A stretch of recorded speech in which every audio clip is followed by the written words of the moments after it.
जी हम अब देख रहे हैं फाइनेंशियल लीवरेज देखो रेशोज़। पहले हमने जो रेशोज़ देखी थी वो थी लिक्विडिटी रेशोज़। अब हम देखने जा रहे हैं फाइनेंशियल लीवरेज रेशो।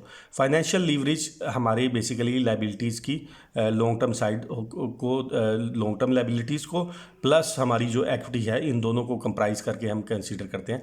इन्हें हम कह सकते हैं ये लॉन्ग टर्म लाइबिलिटीज़ हैं और किसी भी ऑर्गेनाइजेशन की। तो ये शो करती हैं कि कोई कंपनी कितनी जो है फाइनेंस बाय डेट है और कितनी फाइनेंस बाय इक्विटी है। टोटल एसेट्स में फाइनेंस का पोर्शन कितना है और डेट का पोर्शन कितना है।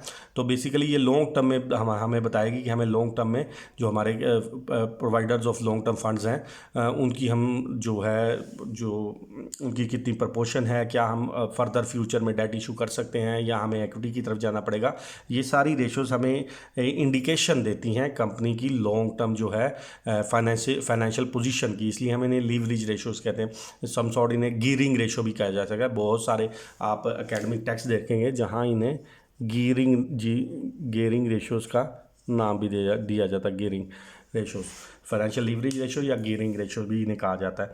तो ये भी देखी जाए तो बैलेंस शीट रेशोज़ हैं, यानी कि इसमें भी आप देखेंगे एक रेशो लिखी हुई है, इसमें ये भी चीज़ बैलेंस शीट से आ रही है, ये भी चीज़ डिनोमिनेटर भी और न्यूमिनेटर भी और डिनोमिनेटर भी, दोनों चीज़ें जो हैं वो हमारी बैलेंस शीट से आ रही हैं। तो ये प्योरली बैलेंस शीट रेशोज़ है। ठीक है, तो हम दोबारा इसको देखते हैं। फाइनेंशियल लीवरेज रेशोज़ में ये बैलेंस शीट रेशोज़ हैं। फाइनेंशियल लीवरेज रेशोज़ होती क्या है? Shows the extent to which the firm is finance by debt. ये हमें बताती हैं कि हमारी फर्म्स कितनी फाइनेंस है डेट से। सबसे पहले हमारे सामने जो रेशो आ रही है वो है डेट टू इक्विटी रेशो। ये सिंपली कैलकुलेट करना है, फार्मूला क्या है? टोटल डेट हम ले लेंगे अपनी बैलेंस शीट से और उसको डिवाइड कर देंगे शेयर होल्डर्स इक्विटी से। ये हमें बताता है, रेशो बताता है कि कितना डेट है और कितनी इक्विटी है। ये दोनों चीज़ें हमें कहाँ मिलेंगी? हमें बैलेंस शीट में मिलेंगी। टोटल डेट हमें लॉन्ग टर्म लायबिलिटीज़ में मिलेंगी और शेयर होल्डर्स इक्विटी जो हमारे पास पोर्शन है नीचे शेयर होल्डर्स इक्विटी का, उसमें मिलेगा बैलेंस शीट में। अब आप स्लाइड्स अपने पास रखें तो आप liability side of BW balance sheet देखें तो वहाँ हमारे पास जो लॉन्ग टर्म डेट है जो उससे हमें बताया हुआ है वो है $1030। आप देखिए उसमें, अगर उस स्लाइड अगर आपके पास है तो हमारे पास जो टोटल डेट था, टोटल डेट में बेसिकली हमारे पास शॉर्ट टर्म लायबिलिटीज़ भी आ जाएंगी और लॉन्ग टर्म लायबिलिटीज़ भी आ जाएंगी। Total debt is equal to current liabilities plus long term liabilities.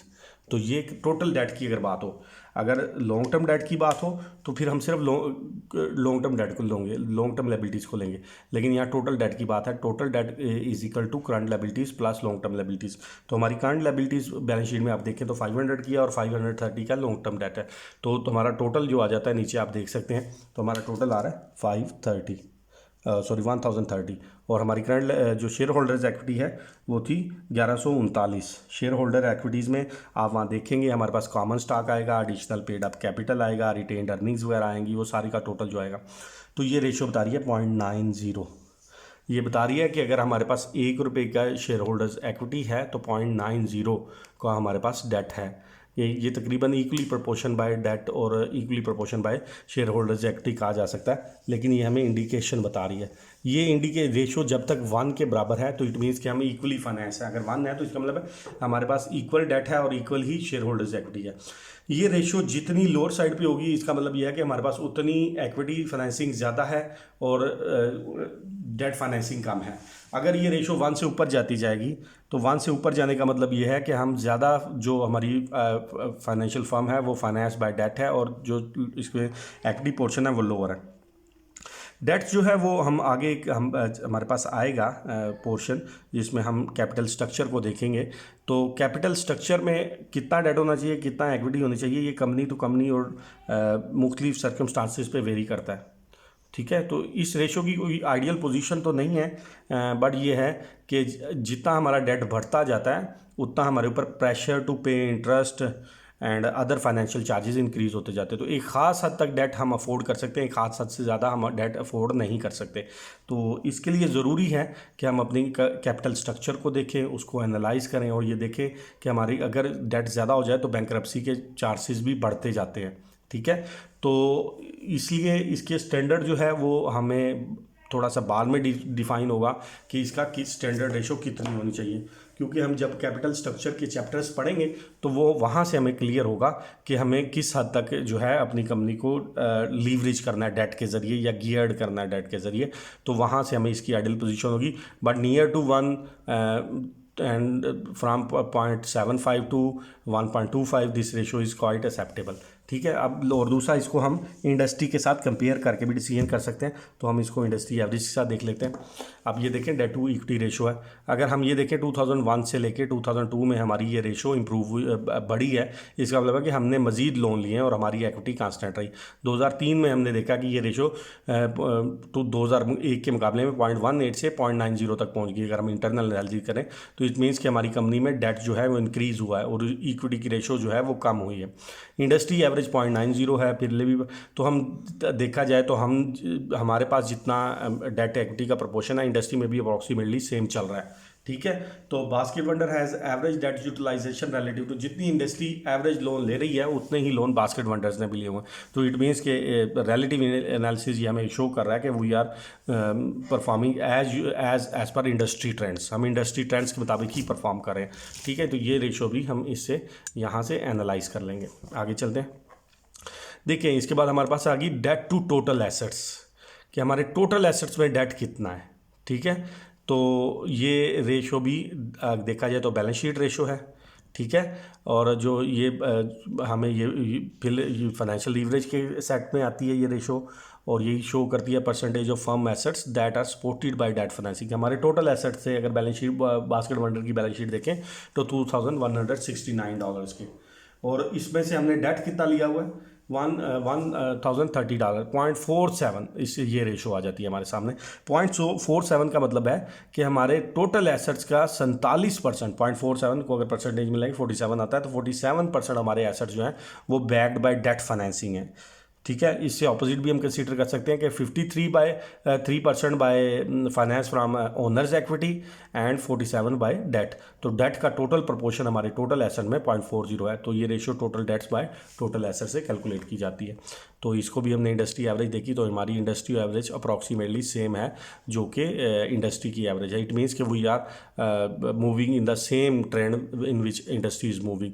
तो ये बेसिकली नॉर्मली जब आप इंडस्ट्री के एक अच्छे या मीडियम लेवल प्लेयर होते हैं, ये रेशो अप्रॉक्सीमेटली सेम हो रही होती हैं। जब आप या तो बहुत वीक प्लेयर हो या बहुत एक्सेप्शनल प्लेयर हो, तब ये रेशोज़ काफ़ी डिफर करती हैं। जब एक आप मीडियम साइज़ के एवरेज मार्केट प्लेयर हो, तो तब ये रेशो मोस्टली करीब करीब होती हैं और क्लोज होती हैं। ठीक है, अच्छा इसके बाद नेक्स्ट हमारे पास रेशो आ रही है, ये है डेट टू टोटल कैपिटलाइजेशन। ठीक है, ये रेशो भी है, ये भी फाइनेंशियल लीवरेज के साइड में है। ये शो करता है relative importance of long term debt to long term financing of the firm. ठीक है, अब ऊपर हमारे पास आ रहा है टोटल डेट। टोटल डेट हमने पहली स्लाइड में भी देखा क्या था, current liabilities plus long term liabilities. Current liabilities हमारे पास 530 की थी, 500 की थी, और करंट लायबिलिटीज़ हमारे पास 530 की थी। वो तो 1030 ऊपर जो है, जो आपका न्यूमिनेटर है वो अप्रॉक्सीमेटली सेम रहा 1030। डिनोमिनेटर में थोड़ी सी स्लाइड चेंज है।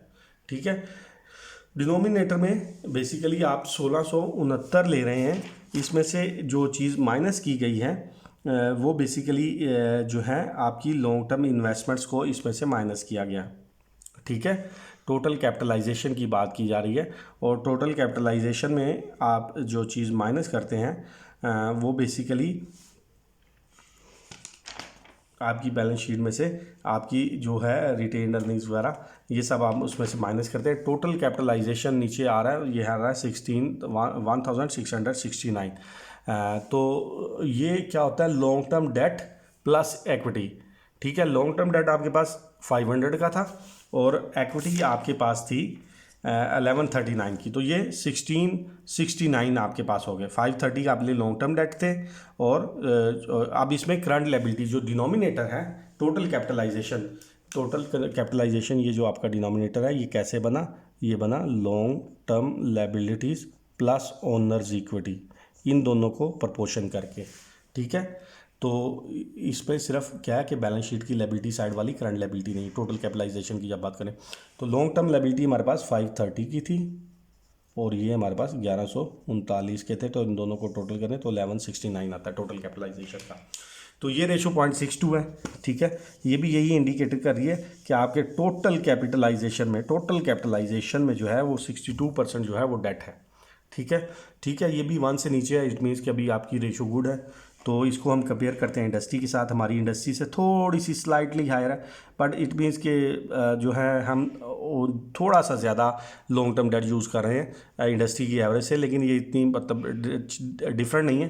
तो हम होपफुली कह सकते हैं कि हम इंडस्ट्री की एवरेज के करीब करीब परफॉर्म करें, ठीक है। अब इसके बाद कवरेज रेशो है। कवरेज रेशो बेसिकली हमें ये बताता है कि हमारे पास कितनी एबिलिटी है कि हम अपना इंटरेस्ट जो हमने लॉन्ग टर्म लोन लिए हैं या शॉर्ट टर्म लोन लिए हैं उनके ऊपर अपना इंटरेस्ट पे कर सकते हैं या नहीं कर सकते। तो ये जो कवरेज रेशो है ये आप सबसे पहले ऊपर देख ले, पिछली जितनी भी रेशो हमने देखी वो बैलेंस शीट रेशो थी, ये इनकम स्टेटमेंट रेशो है। इनकम स्टेटमेंट रेशो, इसके दोनों एलिमेंट जो हैं ये EBIT, earning before interest and tax divided by interest charges, ये दोनों आइटम्स कहाँ से आए हैं? ये दोनों आइटम्स इनकम स्टेटमेंट से आए हैं, ठीक है। कवरेज रेशो में क्या बताती है? Indicates a firm's ability to cover interest charges, कि ये फर्म्स की कितनी एबिलिटी है कि वो अपने इंटरेस्ट चार्जेस को कवर कर सके। तो देखते हैं हम इसको भी। Earning before interest and tax आप देखें $210 आ रहा है इनकम स्टेटमेंट। अगर आप बास्केट वंडर की प्रीवियस स्लाइड में देखें तो वहाँ $210 earning before interest and tax था। फिर हमने देखा कि हमारा इंटरेस्ट चार्जेस कितने हैं, $59 के, वो भी उस इनकम स्टेटमेंट के अंदर लिखे हैं। तो ये रेशो जो हमारे पास है ये 3.56 आ गई। इट मीन्स कि हमारे पास 3.56 टाइम्स ज़्यादा इनकम है इंटरेस्ट पे करने के। तो हमारे पास earning before interest and tax कितनी है? $210 और इंटरेस्ट चार्जेस कितने थे? $59। तो ये मल्टीप्लायर बता रहा है हमें 3.56, हमारा हम 3.56 टाइम्स ज़्यादा अर्न कर रहे हैं अपने इंटरेस्ट चार्जेस की। इट मीन्स कि हमें कोई प्रॉब्लम नहीं होगी। अगर ये रेशो 1 या 1 से लोअर आती है, एक्सट्रीमली डेंजरस, मतलब बैंकरप्सी चार्जेस कंफर्म है, आप बैंकरप्ट हो जाएंगे, आप लिक्विडिटी डिफॉल्ट कर जाएंगे।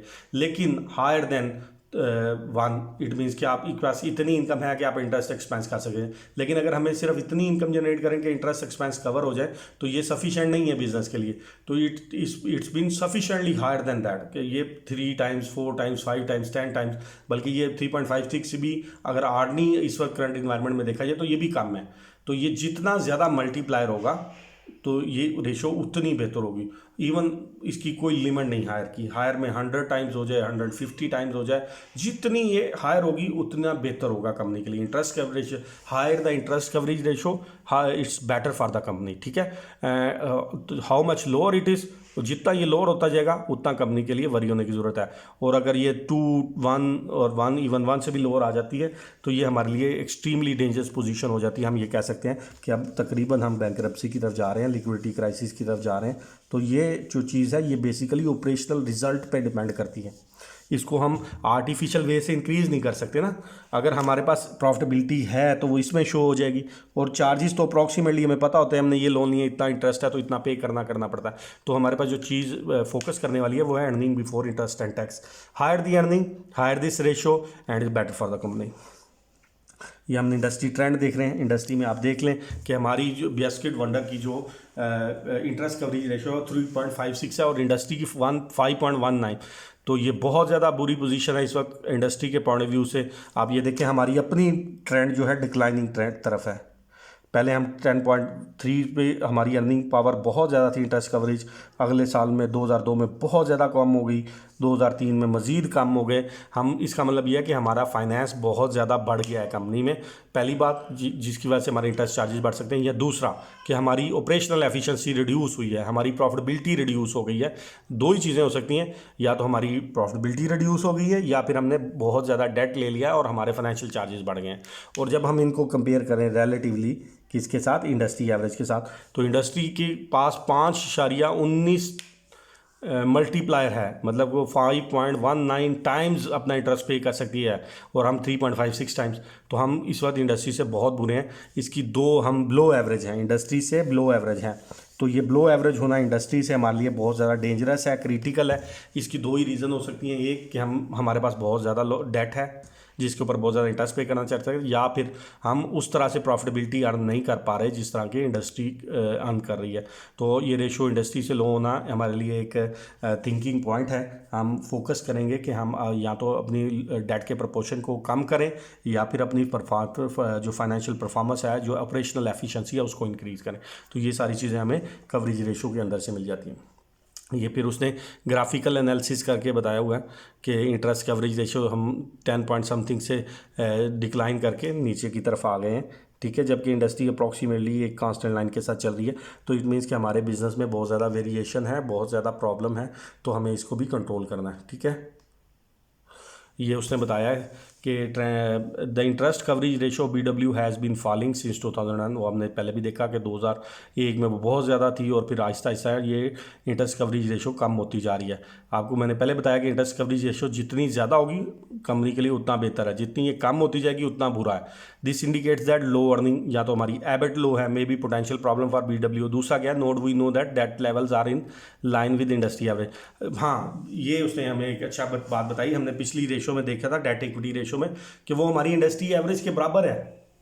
डेट तो हमारा इंडस्ट्री एवरेज के बराबर है, यानी जितना इंडस्ट्री में डेट है उतना ही हमारी कंपनी में डेट है, लेकिन हमारी सॉरी कवरेज रेशो काफ़ी कम हो गई। कवरेज तो इसका मतलब एक ही रीज़न हो गई कि हमारी earning before interest and tax जो थी वो इंडस्ट्री से काफ़ी कम है, यानी इंडस्ट्री की प्रॉफिटेबिलिटी ज़्यादा है और हमारी कंपनी की प्रॉफिटेबिलिटी काफ़ी कम है। तो ये रीज़न हमारे सामने आ गई यहाँ से, ठीक है। अब थर्ड सेट आता है एक्टिविटी रेशोज़ का।